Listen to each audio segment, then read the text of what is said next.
దిగంబరా దిగంబరా శ్రీపాదవల్లభ దిగంబరా శ్రీపాదరాజం శరణం ప్రపద్యే. సంపూర్ణ శ్రీపాద శ్రీవల్లభ చరితామృతము అధ్యాయము 30. శ్రీపాద శ్రీవల్లభ మహాసంస్థానము ఏర్పడునది స్వయముగా శ్రీపాదుల వారే సెలవిచ్చిన వృత్తాంతము. శ్రీ గణేశాయ నమః. శ్రీ సరస్వత్యై నమః. శ్రీ గురుభ్యో నమః. వాసవి అగ్ని ప్రవేశము చేయుటకు గల కారణము. శ్రీపాద శ్రీవల్లభులు ధ్యానము నుండి ప్రకృతిస్థులైరి. శ్రీ ధర్మగుప్తులు ఈ విధముగా ప్రశ్నించిరి: మహాప్రభు, మీకు జయము జయము. ఆర్యామహాదేవి 102 గోత్రజులతో వాసవి అవతారమున అగ్ని ప్రవేశమేలా వనరింపవలసి వచ్చినది. సంకల్ప మాత్రమున విష్ణువర్ధన విమలాదిత్యుని శిరమును 1000 శకలముగా చేసి సంహరింపవచ్చునే. అంతటా శ్రీపాదుల వారు మందహాస వదనాల విందులై ఇట్లనిరి: నాయనలారా, గోదాదేవిగా మహాలక్ష్మి అవతరించినప్పుడు మధురభావమున శ్రీరంగనాథుని సేవించి తన ప్రభువులో ఐక్యమయ్యెను. అగ్ని విద్య విశేషము. సమాధియను వైశ్య ఋషియే కుసుమశ్రేష్ఠి. పూర్వజన్మమున ఈయబడిన వరముననుసరించియే ఆర్యామహాదేవి శ్రీ వాసవీ కన్యకగా అవతరించెను. ఆత్మజ్యోతిని వెలిగించుకొని శరీరమునందలి 72,000 నాడులను, అనేక లక్షల ఉపనాడులను పవిత్రీకరించుకుని పరిణామమును సాధించి వ్యక్తి తనలోని శక్తిని క్రమక్రమముగా వ్యక్తీకరించుకొని ఆద్యాశక్తిలో లీనమయ్యి ఆ తరువాత మహాప్రభువునందు అభిన్న తత్వముగా నుండు ఆద్యాశక్తితో సాయుజ్య స్థితినందు ఉండుటయే అగ్ని విద్య. ఇది చాలా చాలా కఠినమైన యోగ విద్య. జీవులకు 64 చైతన్య స్థాయిలు కలవు.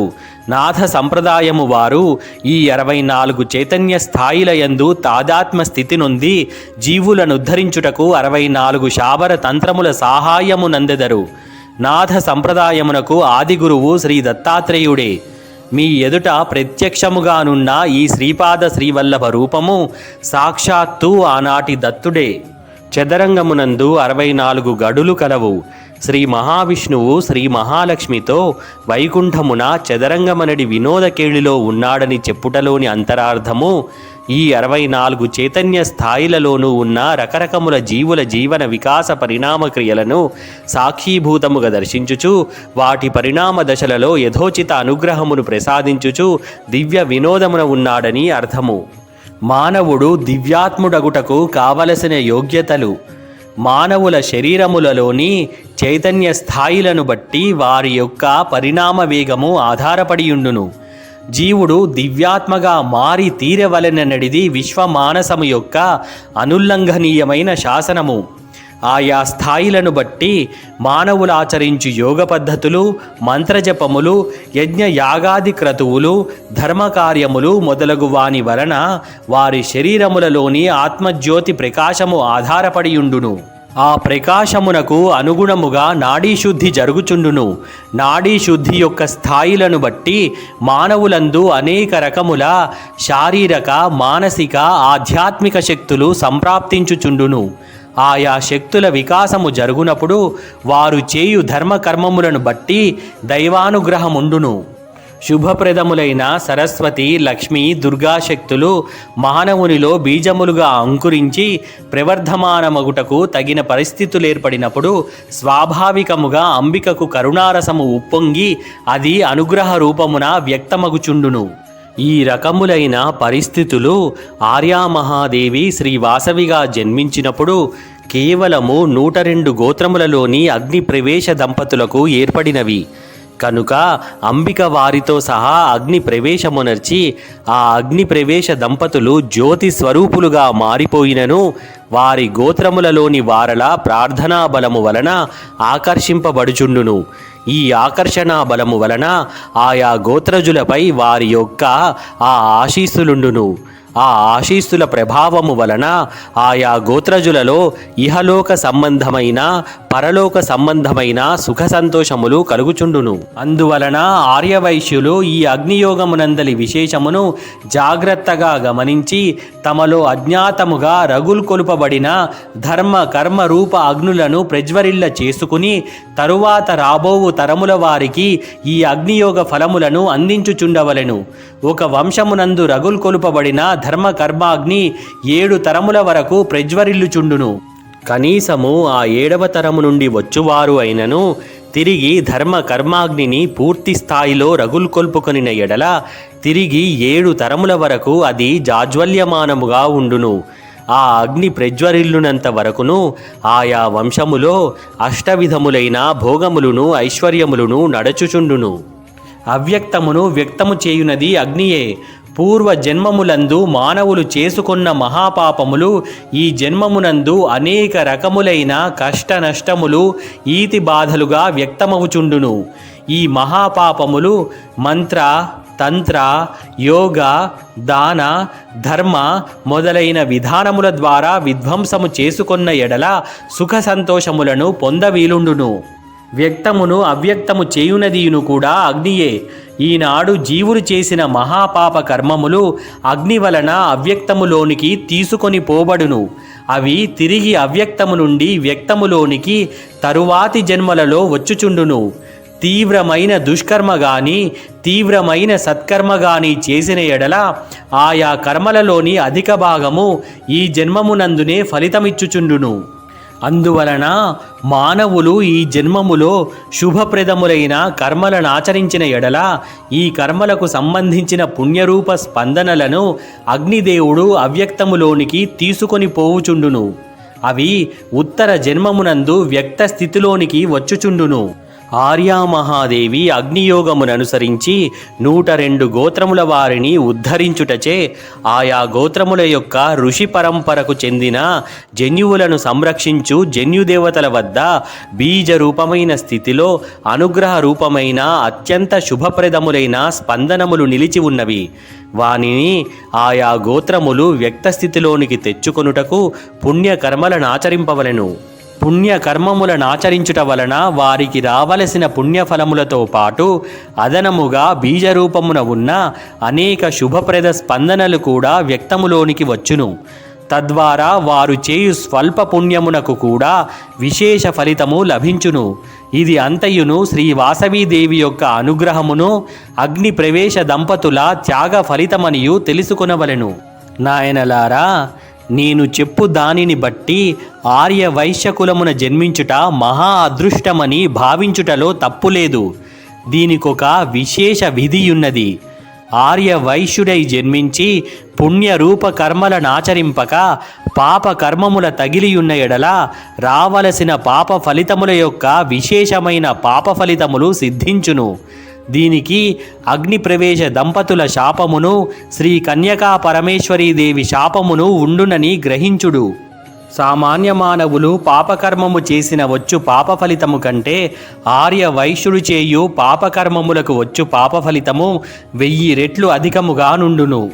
అందువలన 102 గోత్రములలో జన్మించుట మహాశుభప్రదము, అత్యంత ప్రమాదభరితమని కూడా గమనింపుడు. తస్మాత్ జాగ్రత్త జాగ్రత్త. శ్రీ వాసవీదేవి నా దివ్య సహోదరి అని గమనింపుడు. మేమిద్దరము అనసూయామాత యొక్క అగ్నియోగమున జన్మించిన కవల పిల్లలుగా తెలుసుకొనుడు. మేము క్రోధమును చెందునెడల సర్వానర్థములు సంభవించునని తెలుసుకొనుడు. మేము సంతుష్టులమైన ఎడల సర్వశుభములు సంప్రాప్తించునని తెలిసికొనుడు. అంతట నేను శ్రీ మహాగురువులను ఇట్లు ప్రశ్నించి తిని, మహాప్రభు, మీకు జయము జయము. శ్రీ వాసవీ కన్యక మిమ్ములను తన యొక్క దేవస్థాన పరిసర ప్రాంతమున వెంకటేశ్వర రూపమున రమ్మని కోరినది కదా, దాని యొక్క అర్థమేమో వివరింపుడు. శంకరభట్టు, భవిష్యత్తులో నా మహాసంస్థానము శ్రీ పీఠికాపురములో నా జన్మస్థానమునందేర్పడునని తెలియుము. నీవు ఈ చరితామృతమును వ్రాయుచుంటివి. దీనిలోని విషయములకు ప్రమాణమేమిటని ప్రశ్నించు మూర్ఖ శిఖామణులు ఉందురు. శ్రీపాదశ్రీవల్లభులే శ్రీ పద్మావతి వెంకటేశ్వరులని ఎట్లు నమ్మవలనని ప్రశ్నింతురు. దానికి ప్రమాణముగా ఆర్యామహాదేవి వాసవి కన్యక అవతారమును ధృవీకరించుటకు నేను వెంకటేశ్వర రూపమున ఆ బృహత్శిలా నగరమునందు నెలకొనెదను. ఈ విషయము శ్రీపాద శ్రీవల్లభ చరితామృతము వెల్లడి కాక మునిపే జరిగితీరును. ఇది నా సంకల్పము. ఇంతమంది దేవతామూర్తులుండగా నా వెంకటేశ్వర రూపమే అచ్చట ఏల నెలకొల్పబడవలెను. నెలకొల్పిన వారికి ఏమైనా తెలియునా? ఇది నా లీల. నేను అచ్చట వెంకటేశ్వరునిగా నెలకొనెదను. శ్రీపాద శ్రీవల్లభ మహాసంస్థానము ఎట్లు ఏర్పడినదో, శ్రీ చరితామృతము ఏ విధముగా వెలుగులోనికి తేబడుచున్నదో సంస్థానము స్థాపించిన వారికే తెలియదు. అమాయక చక్రవర్తులను, మూర్ఖ శిఖామణులను ఊతముగా పెట్టుకొని స్వకార్యమును సాధించుట నా దివ్య వినోదమున ఒక భాగము. నా సంస్థానము ఆర్య వైశ్యులచే నెలకొల్పబడును. నా పీఠికాపురముననే శ్రీ వాసవి కన్యక ఆలయము బాపనారుల వంశములోని వారిచే ఏర్పాటు చేసెదను. ఇది పైకి విడ్డూరముగా కనిపించుచున్నను, నేనును శ్రీ వాసవి కన్యకయును అన్నా చెల్లెలుము అనడి యథార్థమును నిజభక్తులకు ఎరిగింపబడెను. నాయనలారా, కలియుగాంతమున అనగా కలి మహాయుగములో కలి అంతర్దశ నడచిన తదుపరి యుగ సంధి కూడా దాటిన తరువాత నేను స్వస్వరూపముతో తిరుమలకు వచ్చెదను. ఆ తదుపరి కొన్ని దివ్య స్థలములకు వచ్చెదను. పీఠికాపురములోని నా మహాసంస్థానమునకు వచ్చెదను. ఏలా నదిలో స్నానము చేసెదను. కుక్కుటేశ్వరుని సందర్శించెదను. నా మహాసంస్థానమునకు నాతో పాటు వచ్చెడి మహాసిద్ధులు, మహాయోగులు ధన్యులు. శ్రీ పీఠికాపురము, శ్యామలాంబాపురము, వాయసపుర అగ్రహారము కలసి మహాపట్టణమగును. నా మహాసంస్థానమునందు దర్శనము నిమిత్తము వచ్చువారలు చీమల బారుల వలె నుందురు. వాసవి అవతారమున వచ్చిన విరూపాక్షుని తిరిగి జన్మకు రావలసినదని ఆజ్ఞాపించి తిని అతనిని భారతదేశ చక్రవర్తిగా చేసెదను. అతడు శ్రీ పీఠికాపురమున నన్ను దర్శించిన తదుపరి పూర్వజన్మ జ్ఞానమును పొందును. నాయనలారా, కలియుగమున చాలా వింతలు జరుగనున్నవి. వశిష్ఠుని అంశమున జన్మించిన ఒక మహాసాధకుడు శ్రీపాద శ్రీవల్లభ మహాసంస్థానమున పూజారిగా నియమింపబడును. వానితో నేను జరుపు దివ్యలీలలకు అంతమే లేదు. క్షణ క్షణమును దివ్యలీలా భరితముగాను దివ్య వినోద భరితముగాను ఉండును. కుబేరునకు నేను అప్పు తీర్చవలసి ఉన్నది. ఆర్యామహాదేవి కుబేరజుల వంశమున వాసవి కన్యకగా జన్మించినది. ఆమెను శ్రీనగరేశ్వర మహాప్రభువులకిచ్చి వివాహము చేయవలెను. వివాహమునకు కావలసిన ధనమునకై తిరిగి కుబేరుని వద్ద నుండి అప్పు చేయుటకు మనస్కరింపనైతిని. అందువలన కుబేర వంశజులకు, లక్ష్మీపుత్రులకు అనేక లీలలను చూపి వారి కష్టముల బాపి నా వంతు కప్పముగా స్వీకరింపదలచితిని. కుబేరునకు ఐశ్వర్యమిచ్చినది నేనే. అందువలన కుబేరునకు ముష్టినిచ్చిన వాడను నేనే. తీర్చలేనంతటి రుణభారమున కృంగియున్నాను. అందువలన కుబేరుని నుండి నేను ముష్టి పుచ్చుకొనుచున్నాను. ముష్టిలో ముష్టిని వీరముష్టి అందురు. దర్జాగా దర్పముగా ముష్టినెత్తుటను వీరముష్టి అందురు. శ్రీపాదుల వారి దివ్య మందహాసమును చూచుటకు 1000 జన్మలైనను చాలవు. శ్రీపాద శ్రీవల్లభులకు జయము జయము. సద్గురు పరబ్రహ్మార్పణమస్తు.